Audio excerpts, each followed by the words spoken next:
Hi guys, before the video begins, I need to make a statement.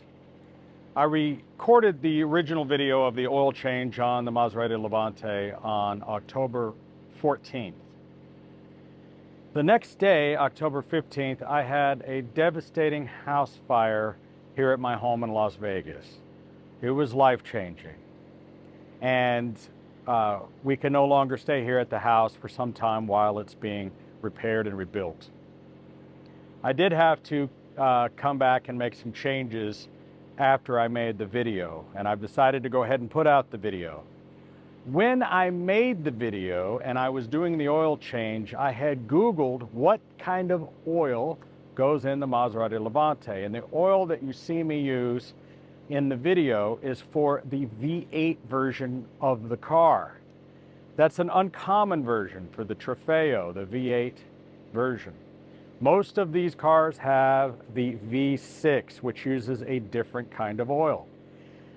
Right after I had changed the oil and done a little bit of more research, I found that the oil that should be in this car is a 1060 weight.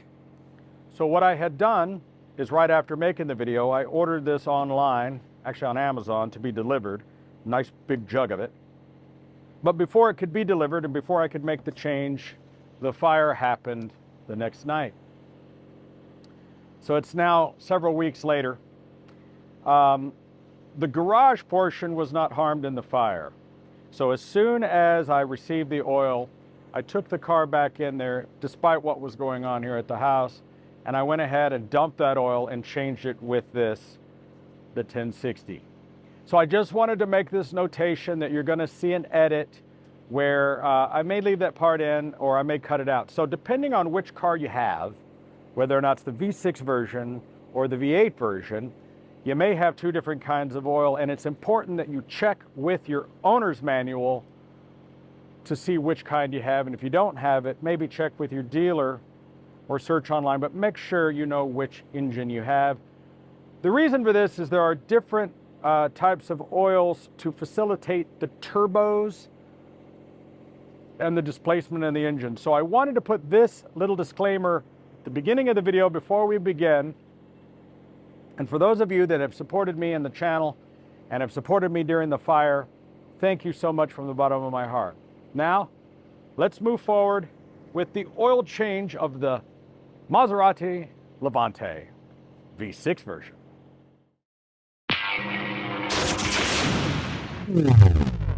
What's up guys, I'm Videobob, and today it happens to be Columbus Day that I'm making this video. I thought, hey, why not do an oil change on one of my Italian cars? No, not this one, that's a Fiero. Talking about my Maserati Levante. This is an Italian car made in Italy. The engine is made by Ferrari. It's a Maserati engine that Ferrari assembles for them. So it's not one of the Ferrari designed engines.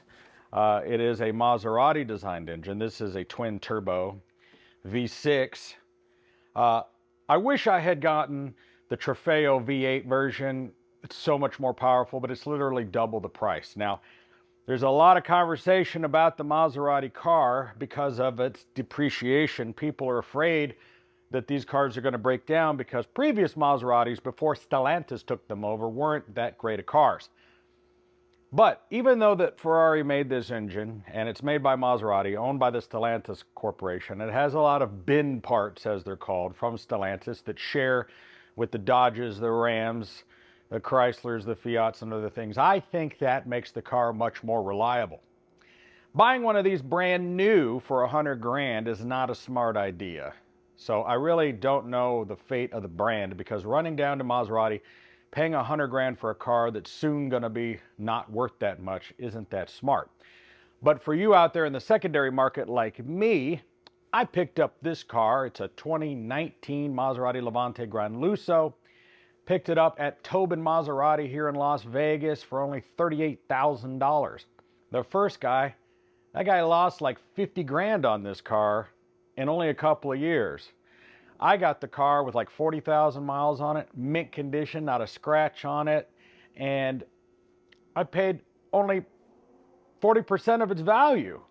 So now that I've been driving it around since January, it's time for an oil change. I put about 5,000 miles on it. It had a full service when I bought it.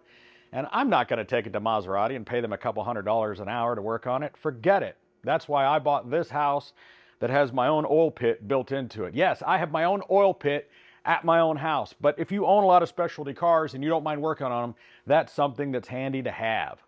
So venture with me underneath this Italian sports car. I know it's an SUV. I call it a sports car. Let's get under there, change the oil. I bet it's not that big a deal. Okay, before we crawl under there, let's talk about the cost of doing business. I ordered the parts off of Amazon. This kit, I think, was $30. Comes with a cabin filter, the oil filter, and then the two air filters that go on the front of the motor here. We're going to get to those in a minute. So under 100 bucks. I got, what is this, 50, 60 bucks worth of parts ordering from Amazon. These filters are made by, who are they called? Henzicon? Yeah. And you know, I've done a lot of oil filters. I've owned literally hundreds of vehicles. Not flexing, not bragging, but in my fleet, I have Rolls-Royce Phantoms, classic Rolls-Royces, several Trans Ams. We work on DeLoreans, various kit cars. I've owned hundreds of cars. I have a lot of cars in my fleet right now. I've never had an engine failure in my entire car owning life. I've found that as long as you stick to the correct viscosity and change your oil often, it really doesn't matter the brand of the oil or the brand of the filter. I know people will argue about this incessantly as though they are some kind of biochemist expert, but most of the time, you'll find there's only a couple of 3 or 4 oil manufacturers. It really comes down to the viscosity of the engine that it calls for, and also the climate. I'm here in Las Vegas, where it can reach 119 degrees in the summer and down to as cold as about 40 degrees in the winter. It can actually freeze here. So I find that I never go with the manufacturer's suggested time of interval changes, because they'll tell you to go 5,000, 10,000 miles.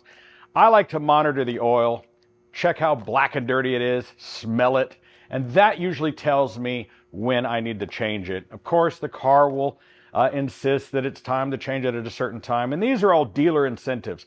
If I were to take this down to the Maserati dealer to get this oil changed, I think they charge an average of over $200 an hour. They're going to charge me for a couple of hours in parts. I would guesstimate it'd be about $500, $600. Plus, they're going to go find other problems. And generally, you're going to end up spending thousands of dollars when you take it to the dealer. And sometimes you want to do that when you're getting a transmission service thing done and all that other. And we're also going to talk about the fact that you have to have a computer in order to reset the gauges. I can do that. We're going to talk about that here in a minute. First, let's just do the regular oil change. We're going to go down below, get the oil out of this thing, and change the filter. It should be pretty straightforward, but I'm sure they found a way to make it a pain in the ass because they're Italians, and that's what they do.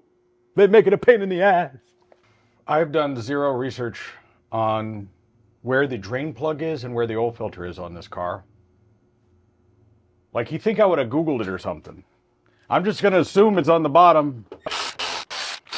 My favorite comment on every oil change video I get is, "I can't believe you wear a Rolex while you're working on your car." Every single video I've ever done in the last 15 years, I've been on YouTube since 2007. I've been wearing a Rolex Submariner since 2004. And it's a stainless steel watch. They're virtually indestructible. You rarely ever have to do, you really, really got to whack the thing pretty hard. You're going to scratch the car. I don't know, I'm not an ASC certified mechanic. I don't know what they taught you in Lincoln Tech while you were working at Jiffy Lube, but somehow I've managed not to scratch any of my cars or injure myself or hurt my watch the entire time. But every single video I've ever done, there's, I can't believe you're wearing a watch. You shouldn't be wearing a belt buckle or pants or how come you don't have fender covers? I don't hump the car. I don't scratch the car. I get that there's general safety, and I don't work on other people's cars. This is my car. This is my house. This is my shop. And I'm not really worried about scratching. I just bring this up because every single time, before you even start typing, okay? So before you even start typing about my watch and about what I'm wearing and that I haven't draped the car in some kind of protective suede cover, settle down. Nobody gives a shit. That's interesting. They actually put a little oil drip diaper here. Just in case there is a drip, it catches it in this little diaper thing. So it's Italian. They expected it to drip. It's funny. All right, let's have a look. See what's going on under here. Nothing. Nothing's going on under here. There's nothing going on under here. There is just a cast aluminum thing with some Italian writing on it. Is that the drain? Scarico Olio. That's the old drain. Seriously? Do I need a translator? Can somebody translate this for me, please? Yeah, so I'm going to guess. Oops. I'm going to move this out of the way. I'm going to guess that's the oil drain. Scarico Olio. It's Italian for oil. You fill it up with olive oil. And now it's going to spew out and drip and then hit this. What a bad design. All right, where's the filter? Is it up top? Is it a top filter? I don't see it. Okay. Took the cover off the engine. This is the Maserati twin turbo V6. Now, anybody that wants to argue Ferrari legitimacy here, if I rub off these coal packs here and you take a look, they say Ferrari on them. Okay. And you know it's a Ferrari because look at this. All right, you ready? You ready for this? There is the oil filter. Do you see that hexagonal right there? That's the oil filter. Okay, so understand what I'm looking at here. And the entire car is aluminum, so well, this part's apparently metal. Okay, so my light will stick there. All right. So I think I gotta change this air box. I don't think you gotta, I'm willing to bet that Maserati service manual tells you to remove the overflow tank and this air box in order to get to that. Okay, just for fun, let's start with this air box. Okay, lucky for me, I bought every single thing that Harbor Freight sells in the Icon range because this gigantic 10 millimeter Allen bolt head nut, the driver, the part. Look at this thing, right? Here's the deal though. Very little room for the ratchet. We will see if we can break it loose. Let's have a look. Okay, just for fun, I not only brought a half-inch drive, I brought a breaker bar, just because sometimes they're under a lot of tension, right? And if I can get this in,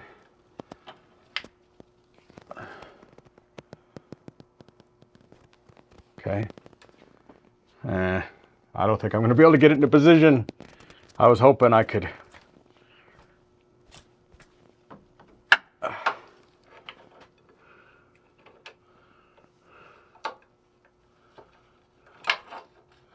And this is the problem. They probably have some special wrench with just this end on it for doing just this very thing. All right, that's not going to work because I won't be able to get it into position.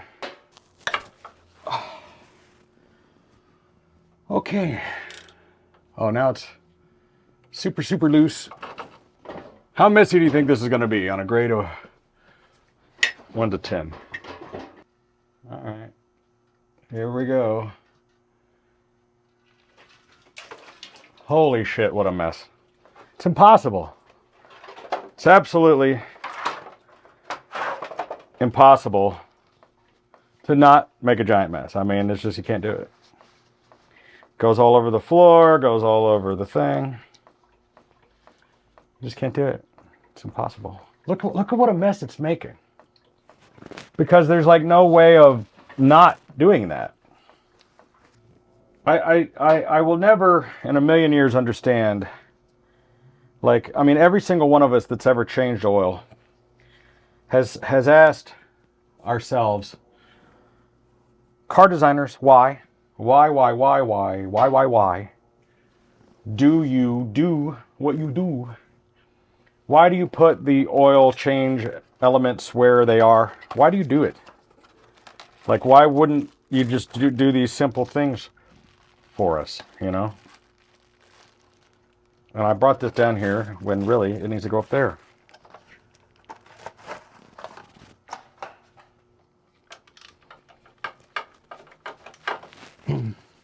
I know it's an Italian car, but I always do everything to German specifications, which is good and tight. I'm going to keep using that joke. Dad, why don't you get out your torque wrench and set it to exact torque specifications as per the manufacturer? If it leaks, make it tighter.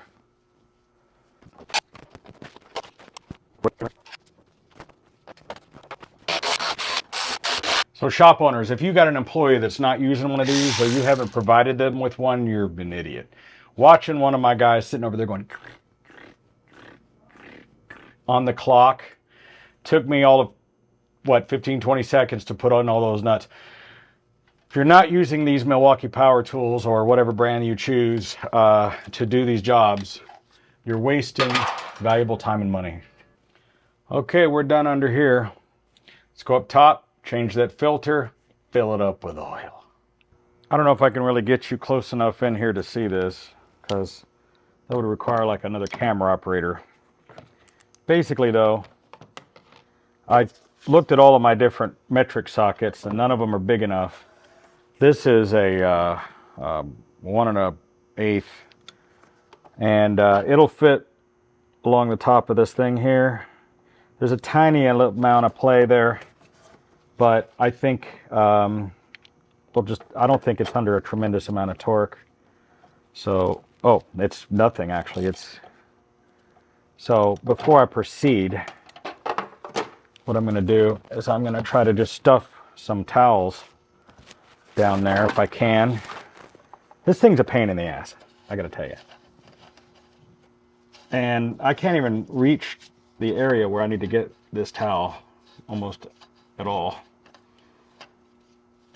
So I'm just gonna try to poke it down there as best I can. And then we'll have to claw it out of there later. So I'll try to get as much of that towel there as I can. And I think we can just do this part by hand.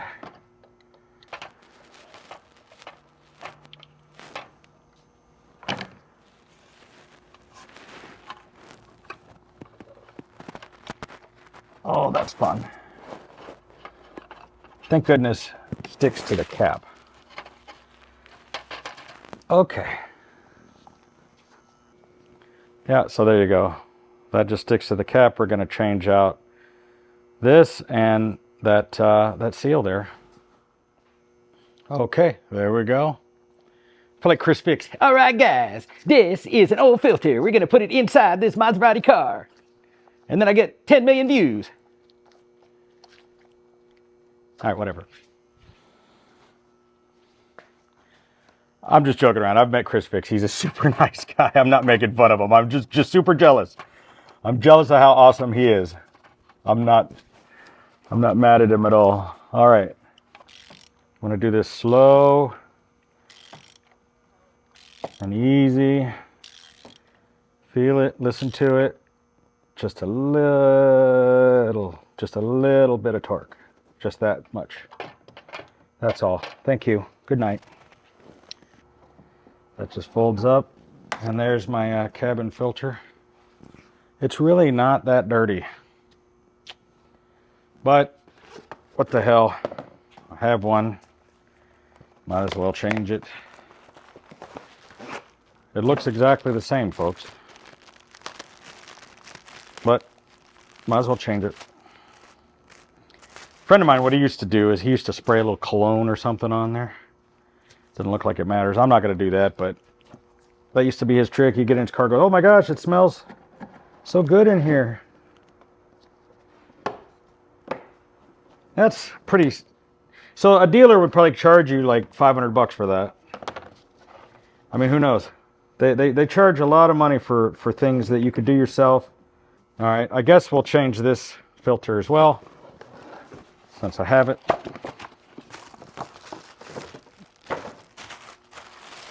Here we go with another pain in the ass. All right, now I have a little bit more experience in this. So I'm gonna take the breather part off first, right? Or this little section. It's not even dirty. It's not even dirty. I've been driving it around for a year in Las Vegas in the dusty dust, and it's not even dirty. I'm going to change it anyway. It may not look dirty, but I'm going to just change it. And maybe eventually I'll put some kind of performance cold air intake on here, but I think I'll leave it factory because it's fine.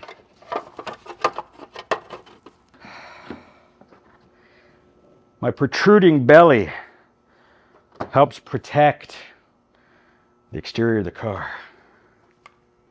I've used this before. It's a cool little oil change funnel thing. You have different adapters that fit different cars, like this one here. And then this will just stab right in there.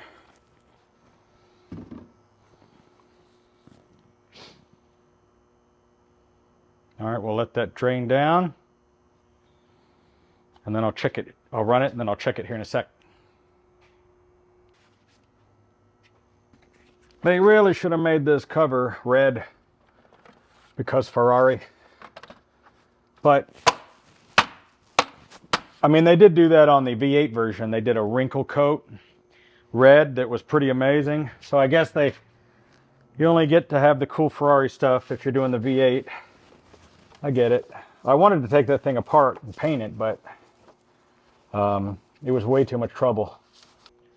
All right, so there you have it. Maserati Levante, oil change, not a big deal. Of course, I have a pit. Now,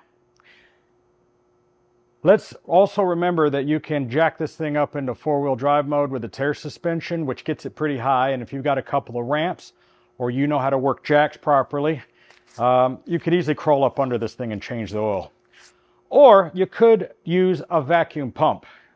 They don't get all the oil out, but Harbor Freight sells a really cool vacuum pump system that's air operated, and you could just suck all the oil out of the dipstick, which is good enough, right?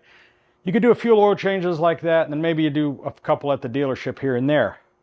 But you can get to the oil filter up top. It's not that difficult to get to. Now, I have a pit, and I have lots of tools and things, so it's a lot easier for me.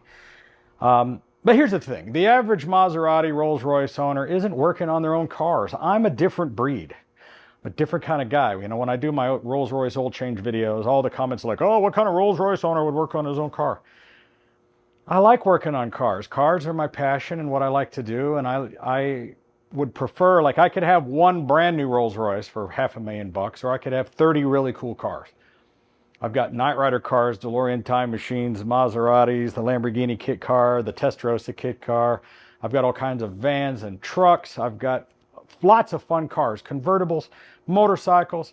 So to me, I get to still enjoy those cars through the magic of depreciation. So imagine some bonehead knucklehead goes down to Maserati and buys one of these brand new for $100,000+, drives around for a couple years. The guy that bought this car, the one owner, lost about $50,000 or more in depreciation over the course of, you know, the 4 years they had the car, not to mention any maintenance they spent on the car.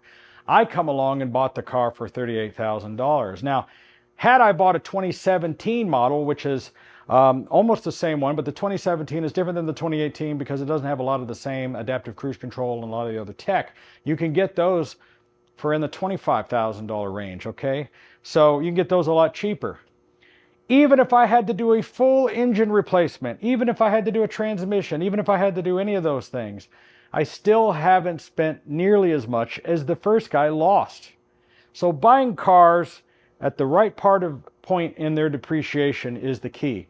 My Rolls-Royce Phantom, I've talked about those videos. If you're new to this channel, go watch my videos on the Rolls-Royce Phantom. It's a 2006. The car's got some age on it. It's got 75,000 miles.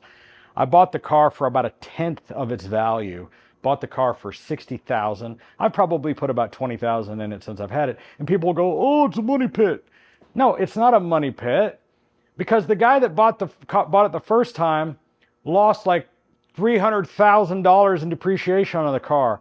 I put a measly, 20 grand into repairing the car, and I'm driving around the same Rolls-Royce Phantom that he paid $500,000 for. And I've only got 100 in the car, and it's worth 100. It actually went up in value since I bought the car. So almost every single one of my vehicles, that seems to be the case. Like my 2020 Ram 3500 dually, bought it for like $55,000. I think I could sell that truck for 60 or 70 right now. So buying through depreciation with a little bit of miles, 40,000 miles on one of these cars is nothing. I see these Levantes for sale with over 100,000 miles on them all the time. I saw one with 200,000 miles, and the guy was still asking a lot of money for it. So they get a bad rap. Yes, they depreciate a lot, but I find them to be completely reliable. I've been driving this car around every day as my daily driver since January, and it's now October, and I haven't had a single problem with it. So we'll see what happens as time goes on, but I'm really enjoying the car, and I have a really wonderful, beautiful Maserati car. Now, next thing to do, hook up the computer, reset everything. Let's figure that out. All right, let's address the elephant in the room. Yeah, you can change your own oil in your Maserati without the dealer. Now, this isn't a big deal in most cars. Even most modern cars, you can change the oil, change a lot of the things on the car, and then simply do some sort of manual reset for your check engine light. Or, a lot of people have OBD2 remotes like this one, or scan tools. But after 2018 Stellantis, that runs Maserati, Dodge, Ram, all that kind of stuff, they made it so that you can't plug in one of those OBD2s and just go messing around in a bidirectional way. You can read the codes, you can't change or reset the codes. Learned that on my 2020 Ram. You have to get this bidirectional tool. Now, I'll post a link to this in the description down below. You have to crawl up under here. First of all, you have to be a contortionist, because you need to remove the panel that's under the dash here. You got to crawl up in there. You got to find these other two ports that are just like this, that are way up in there, pull them down, and you're going to plug those into this, which is going to bypass. Then you plug your, where did it go? You plug your OBD2 thing into that, and you're going to have a decent scan tool computer. Now, I have a pretty expensive one. I have an Autel Maxis, or MaxiSys. Those are kind of expensive. I mean, they make a lot of cheaper ones, and maybe we'll explore some of the ones that work. But I haven't been able to successfully do it yet. I'm about to hook this up and see what happens. And I'm not looking forward to it, because you have to really be a contortionist to get up in there. I'm 50 years old. I'm overweight. I'm not in great shape. For me, crawling up under there, this is the part that sucks. This is the part right here that kind of almost makes it worth going to the dealer and paying them however much it costs. Okay, after much pain crawling under there, I'm gonna let you try to take a look here. So the hard part about getting these little connectors up there is that you can only do it with one hand, because you can't get both hands up in there. So you have to using your fingernail, get the little pins out there. And trying to get the light here so you can see, but once you get out of those little connectors and then you connect them to this thing, then you can get connected. Oh my gosh, I now have what's called a kink in the neck. So let's see if I can get this thing to connect. Let's see. I need that on run. Maserati, I have listed here. Levante. This is a 2019, but I'm going to choose 2018. That's the only thing that I have accessible to me. Let's see if it's going to scan. It looks like it is. It's scanning. That's very good news. I'm going to go to service, oil reset. And then choose, see if it's got a listing for Maserati here. There it is, Maserati. Levante M161. So it looks like it's had 4 services in its life, or at least on this thing. It says operational successfully ended. I guess that's it. All right, here's the part where I'm going to be hating life very undignifiedly.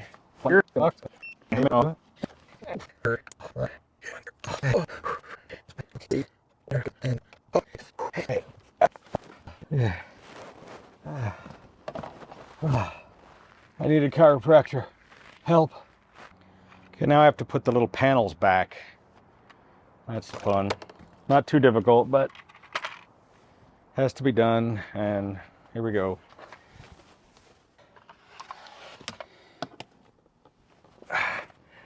And with that, we've just saved ourselves a trip to the dealer and a lot of money. What a pain in the ass. All right, so some of you are out there going, ha, Maserati, what a pain in the ass. I'm not buying one of those. Look, this is a 5-year-old car. It's a 2019, right? It's 2024, it's almost 2025. This is every modern car. Doesn't matter what brand it is, they're all going to this format. Some of them want you to even pay subscriptions for the basic uses of the things that are in the car. So you're gonna have to ask yourself, okay, if you're gonna be a cuck and keep going to the dealer and paying the full price, if you wanna be a sucker, right? I'm enjoying driving around in this Maserati that cost me the same as what some people paid for a Toyota. And I know Toyota is a great car. I had a Lexus, they're great cars. But the interior of this thing, the performance, the sound, it's a wonderful car to own and drive. But I'm willing to do a little bit of extra work. Yes, if I took this into the dealer at Maserati, but then again, if I had an Audi, if I had an anything, if you take it to the dealer, you're gonna pay a lot of money. So the great thing about YouTube, TikTok, and the internet, and channels just like this one, is if you're willing to do a little bit of work, took me a little bit of my time, a little bit of sweat, but you know what? I have a deeper connection with this car. You know, all of my cars that I work on, I know them more inside and out. I've been under the car, I've been in the car, I feel a part of the car. If you're not a car person and you're watching this, it's not gonna make sense to you. If you're the kind of person that pays full price for things and you go to the dealer and you just don't wanna work, you're not a car person, right? But if you are a car person, somebody who's been wrenching and working on your car since you were a teenager, and you've been reluctant to move into maybe the newer cars because you're afraid of them or more intimidated by them, through channels like this, you can learn how to adapt. Because I'm an old school guy. I mean, you're used to dealing with a regular old car. You got a really simple system, a really simple distributor. But you can't drive around a 40, 50-year-old car forever. You might want to drive something that's a little bit modern. And this car being 5 years old with almost 50,000 miles on it is already starting to get long in the tooth. And it's still a brand new car to me. This is one of the newest things I own. But by using that bidirectional cable and that little Autel scan tool, I've saved myself thousands of dollars. If I had to take the Rolls Royce in for every little thing, man, it wouldn't be worth owning. So this is a daily driver for me. Matter of fact, I'm going to fire it up right now and head over to Sam's Club and pick up some stuff. And that's what this car's for. This is my daily beater that I use as a grocery getter.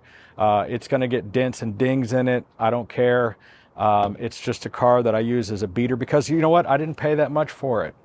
And if I wanted to sell this car today, I'd take a little bit of a hit on it. But I'm getting to enjoy driving around in a Maserati. This thing sounds great. The interior is fantastic.